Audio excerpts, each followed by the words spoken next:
Good afternoon and welcome to this week's tarot reading. This week we are going to be doing a variation on this month's tarot spread, which is Chalchiuhtlicue's regenerative spread.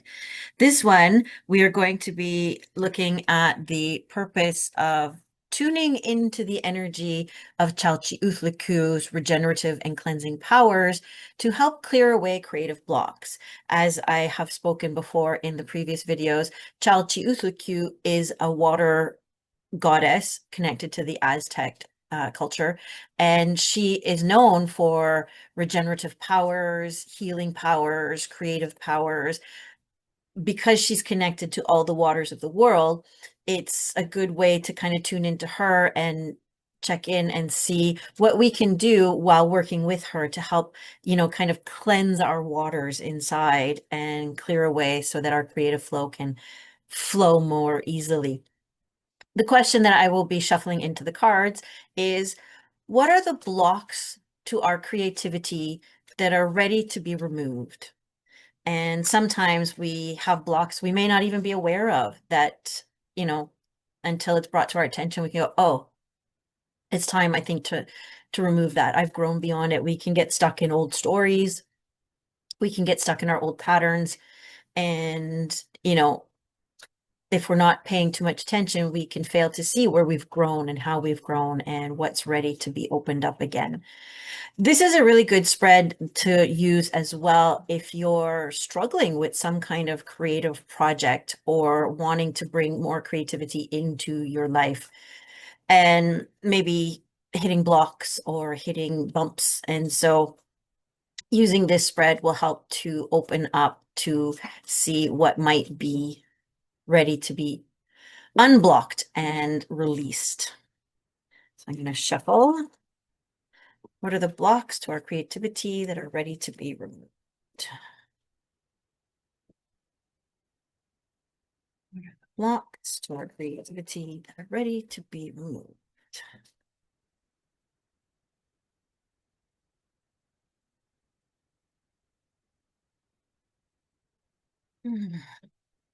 Right, now we're going to cut the deck.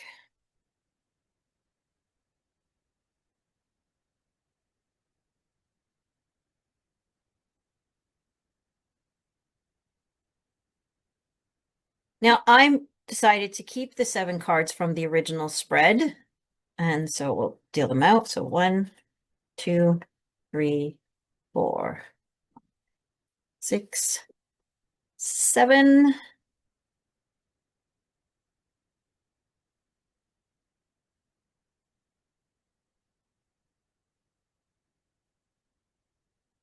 All right.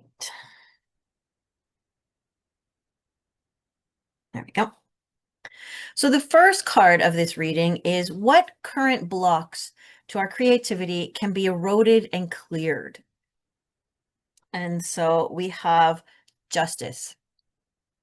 Justice, being a major arcana card, is saying that the blocks to our creativity that need to be cleared right now are kind of big life lesson blocks. They're big universal cosmic blocks that are time for us to kind of interact with and understand how they're working with our creativity so that we can better clear them on, I would so much as to say, like, as a karmic level, because this card here, Justice, is showing us that this block is kind of deep rooted, and it can go back as far as ancestral stories that we're carrying forward. It can go back to, previous lives, anything that carries over or that has an arcing impact and influence on our life throughout our whole lives.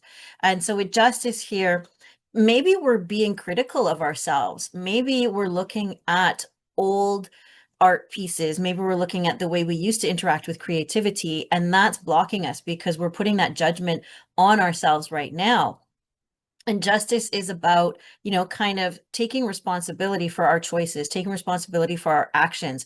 And so if we're dealing with these fears and worries that we're not creative, and we're going back and we're making choices to block our own creativity. So for instance, if we want to do some writing and we're filling our days with everything that keeps us from being at a computer or having a pen and paper, then we get to the end of the day and we're going, well, I wasn't creative, and so I'm going through a writer's block.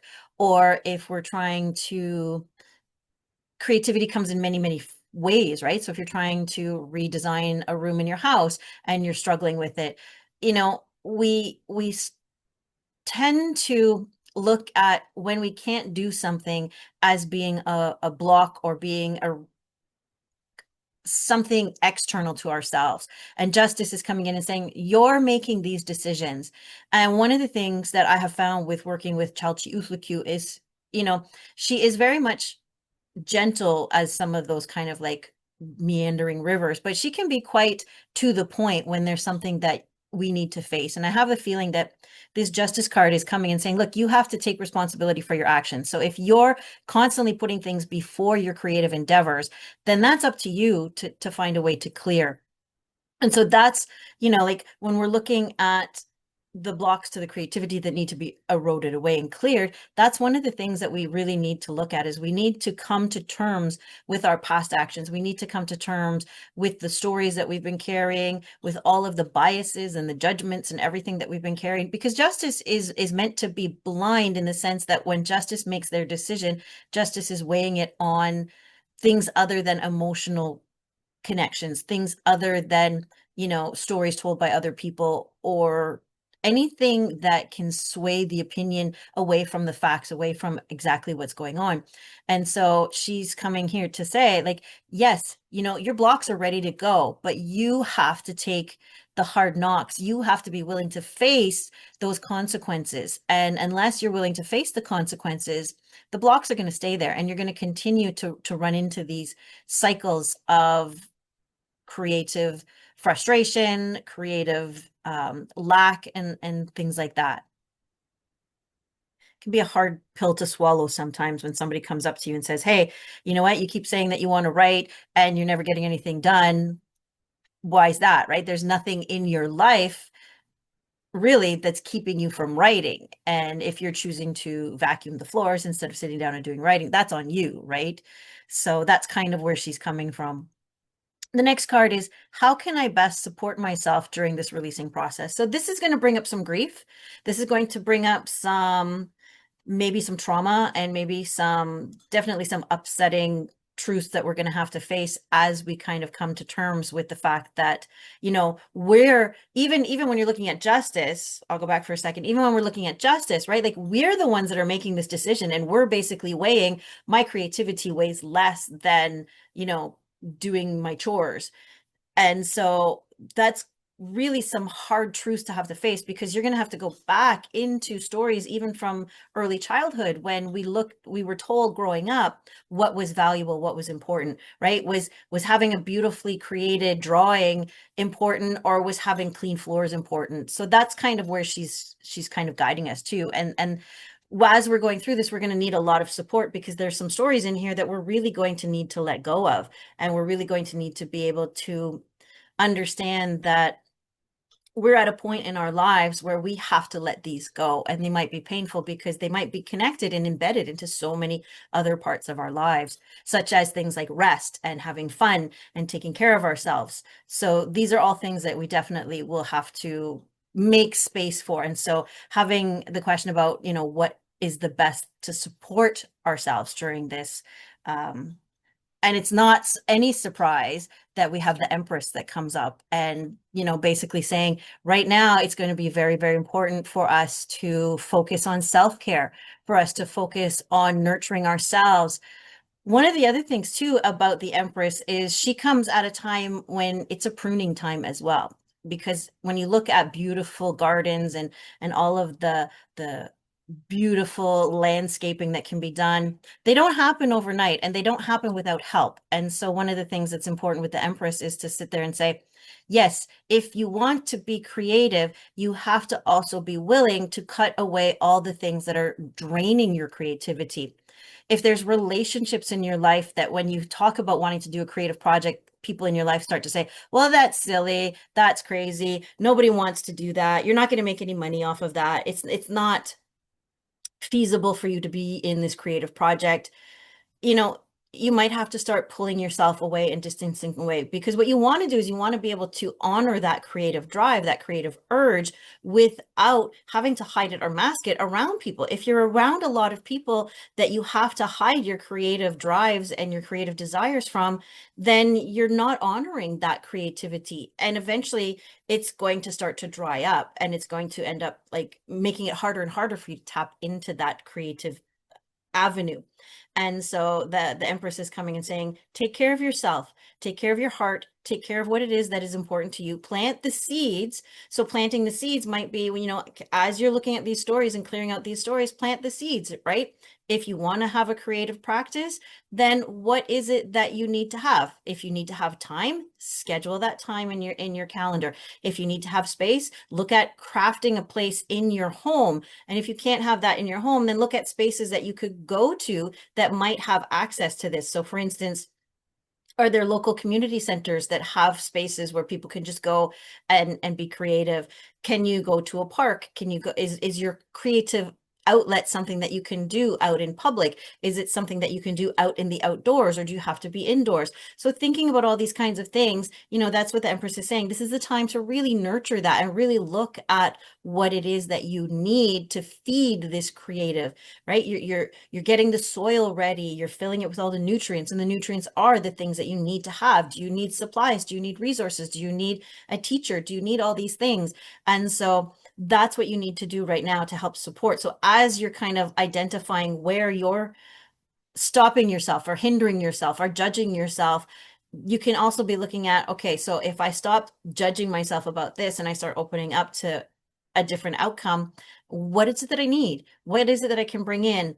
And what is it that I also need to release? So again, like that pruning really does tie into justice here, where we were talking about it's time to face the consequences, right? And if some of the consequences that are painful or more difficult to do are moving away from people or communities that you've outgrown, that no longer support what it is that you want to do, then that's, you also need to support yourself during that. You need to find people that are going to be there, that are going to understand what you're going through and support you no matter what. The next one is, what will help me open up and release this blockage? So we've got two big power hitters here. We've got two major arcana cards that are all about, you know, nurturing yourself and being kind to yourself. Because the other thing that I'll say with justice is, justice isn't always about negative consequences. It's about positive consequences. So justice is also coming in to say, you know what, where you're going to see the blockages that are ready to go are where you actually are making those choices towards your creative projects, right? So if you're, and it doesn't necessarily even have to be that you've committed to something. So if you're thinking, well, I want to learn how to paint, and you're just kind of looking through paint classes and you find yourself wandering the stores and looking at different art supplies, that's showing you where you're ready to open up, where you're ready to take the next step.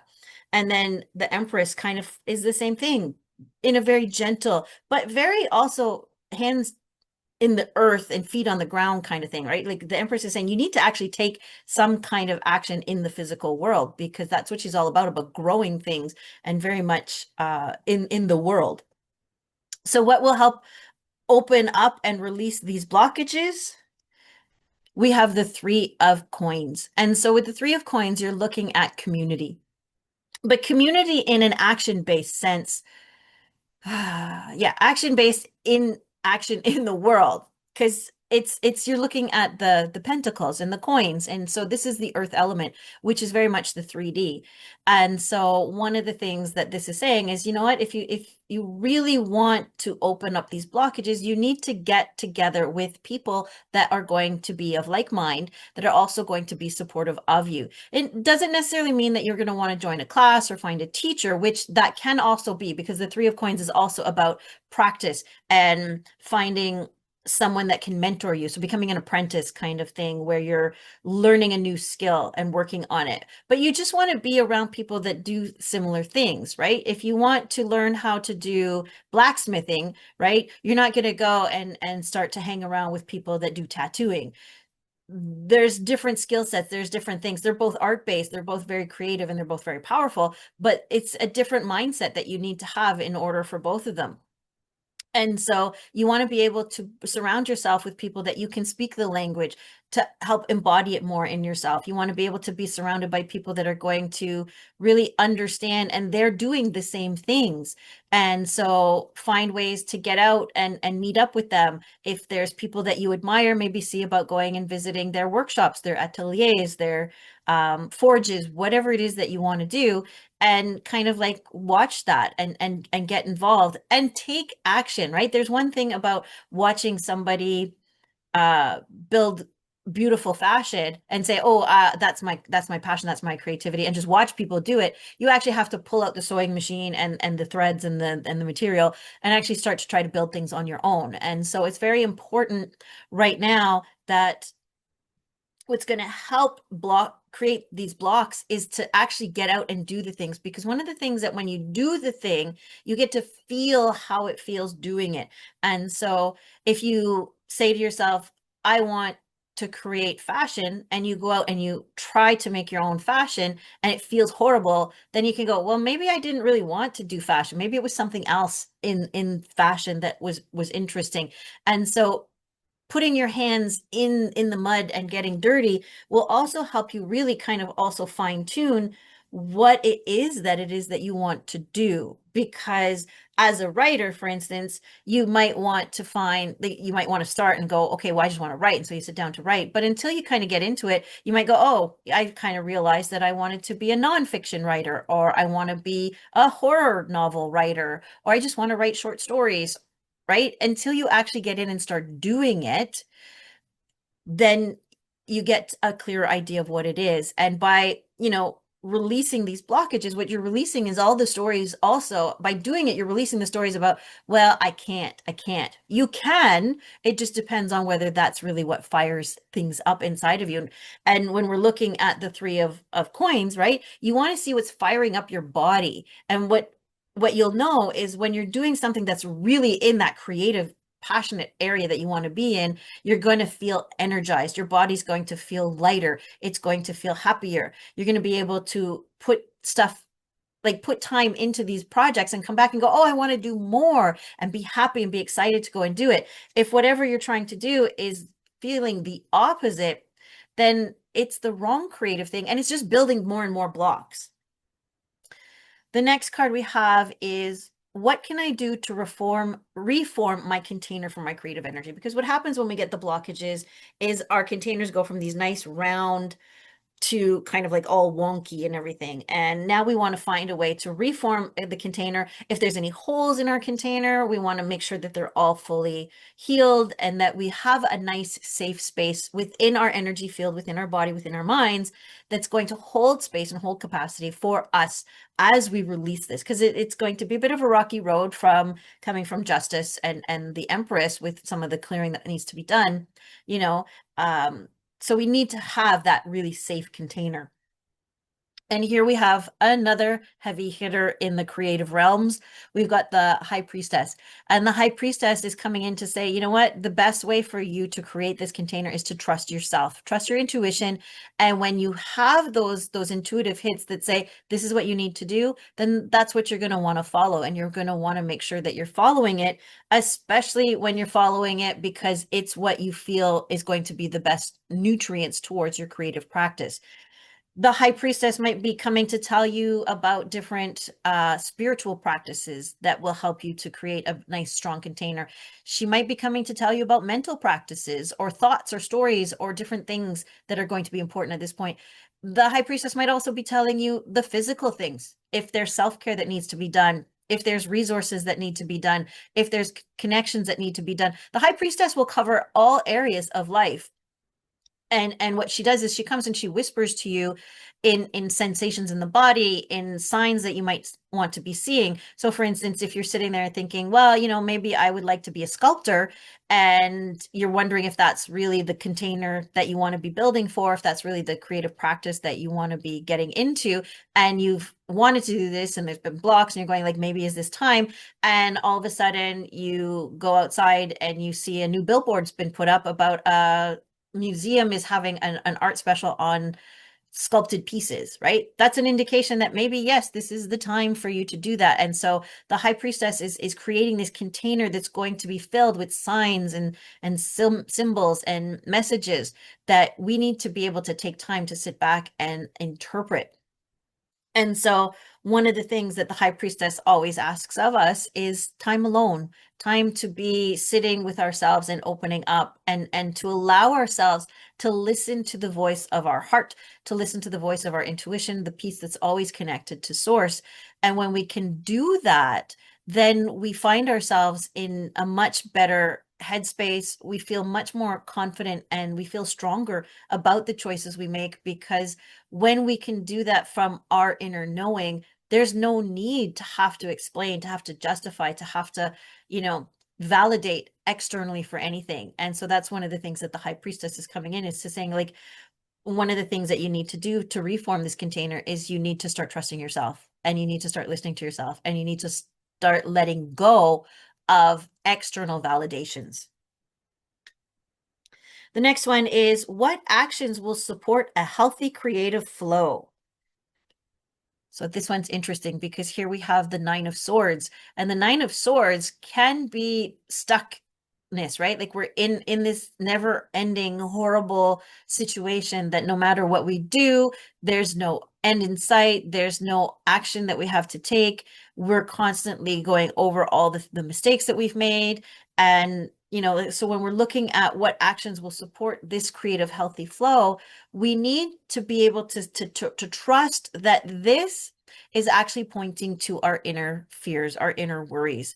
And there's a whole part of us that feels like it's constantly stuck in crisis, that it's constantly stuck.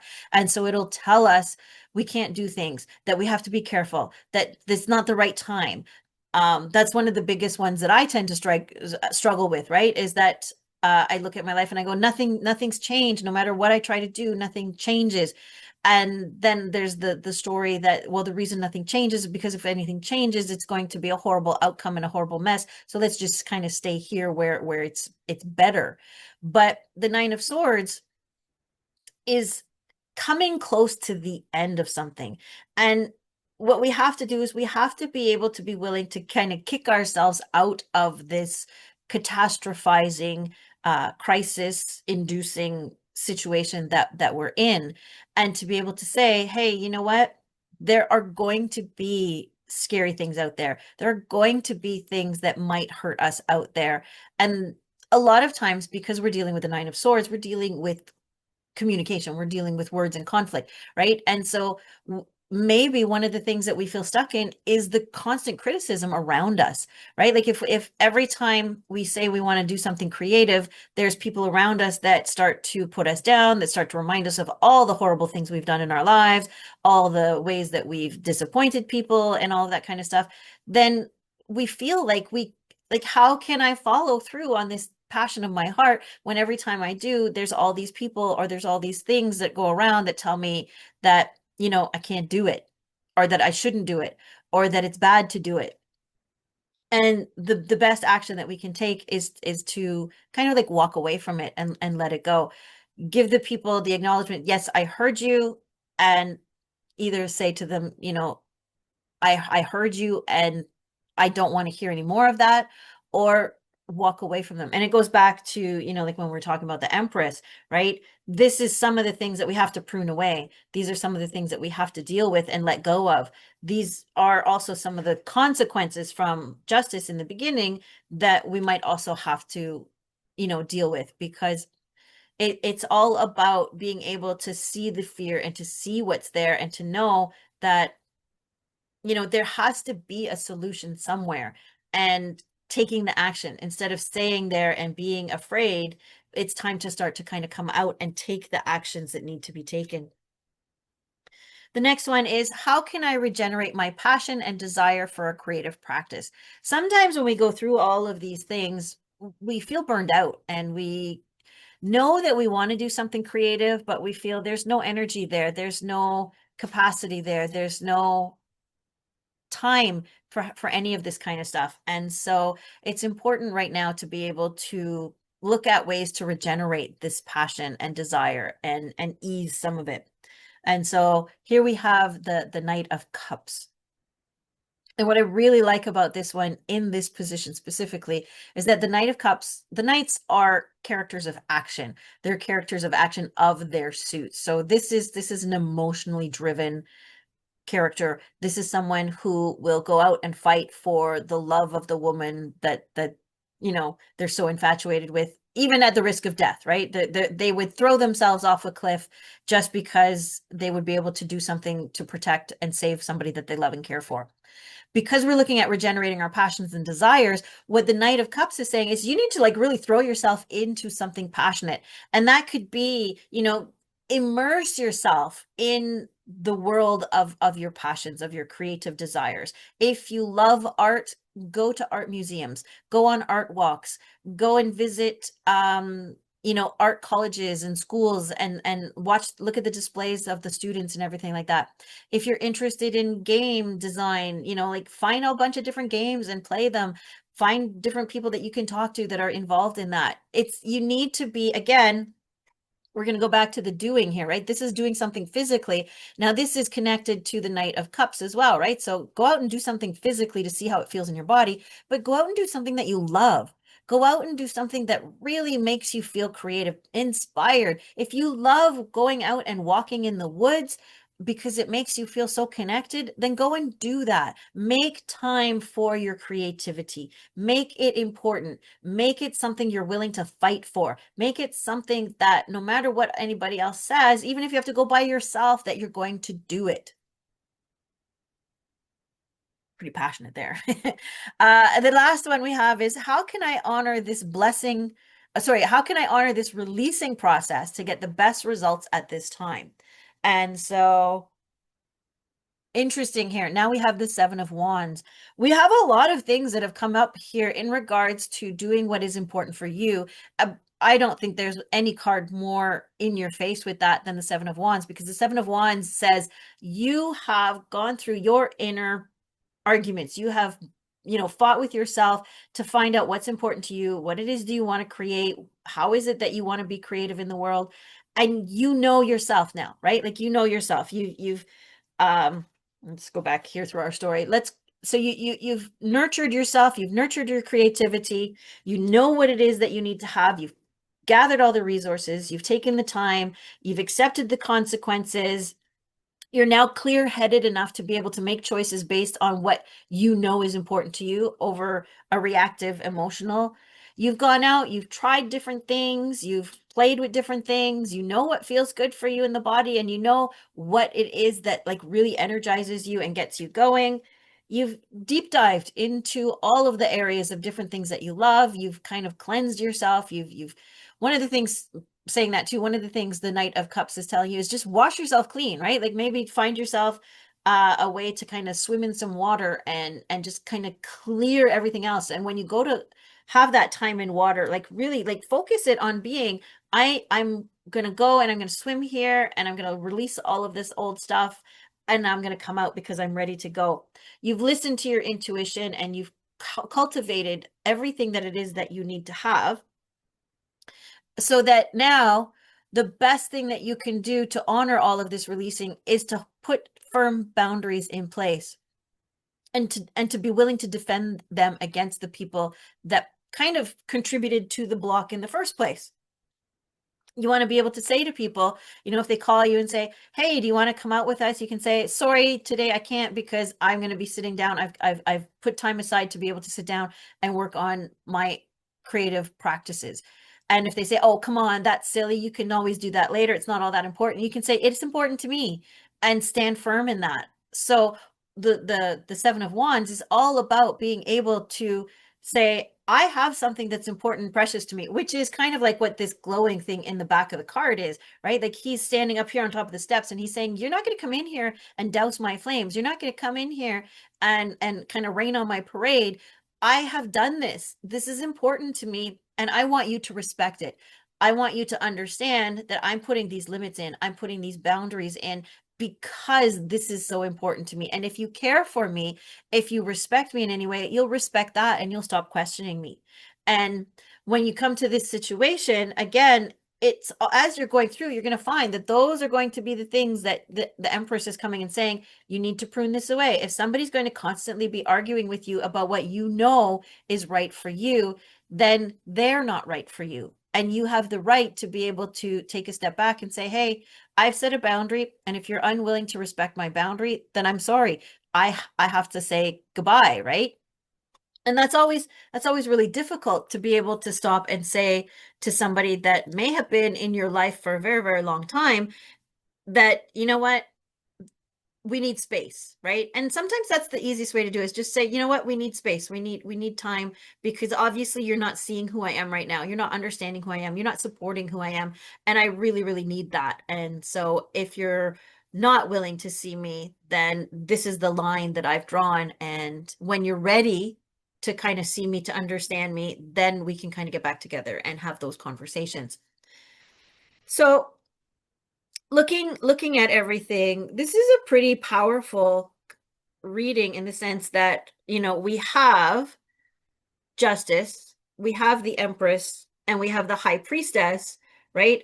All very powerful cards in regards to being major arcanas, first of all, but also in talking about taking the consequences, taking responsibility for yourself, creating the life that you want, and trusting your guidance and your voice, and listening to you so that you can cultivate what it is that you need, so that in your creative practice, as you're letting these things go, you're actually opening up. You might actually, by going through this process, you might realize that your creative capabilities and possibilities are a lot bigger than you ever gave yourself credit for, because you've been living with the blockages that have been imposed by ancestral stories, by experiences from early childhood, by all this kind of stuff that you're carrying, and you never really maybe had the opportunity in your life to really explore what creativity means to you, what it is that you want to create, how to best create. And now you're creating these spaces and these communities and these relationships that will be much healthier, that will be much more supportive. We also have, interestingly enough, so we have 3 major arcana cards, but then we have, if we look at the remaining 4 cards, we have, do it this way, Pentacles, Swords, Cups, and Wands. So we have one of each of the elements here, which means this whole process is going to be very much balanced, as far as you're going to have some the energy to do this. You're going to have the desire and the motivation to do this. You're going to need to have the space to physically do this. You're going to have the conversations, the hard conversations that need to have. And interestingly enough, the one that's closest to the beginning process is this physical one, because we've got the 9, we've got the 7, and then we've got the Knight.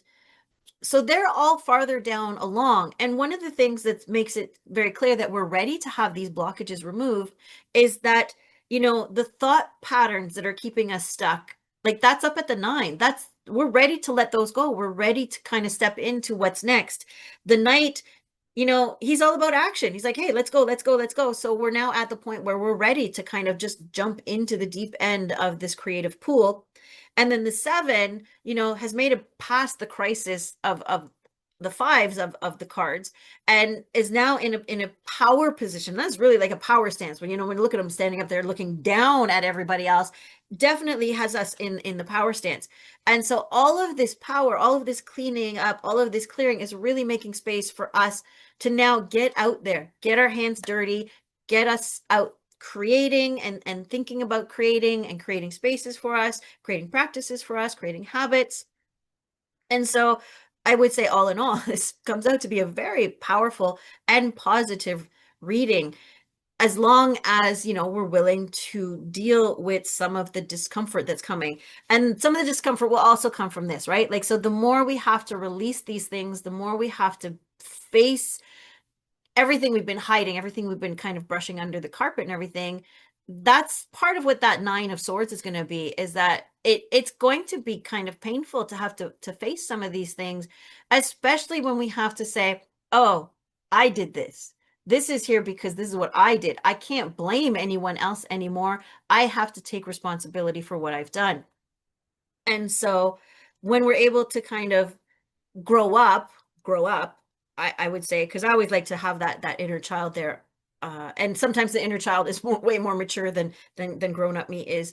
But it the growing up is the sense of maturing to be able to take responsibility for the things that we're doing, the things that we're creating, and everything like that in our lives, so that we can actually create the life that we want.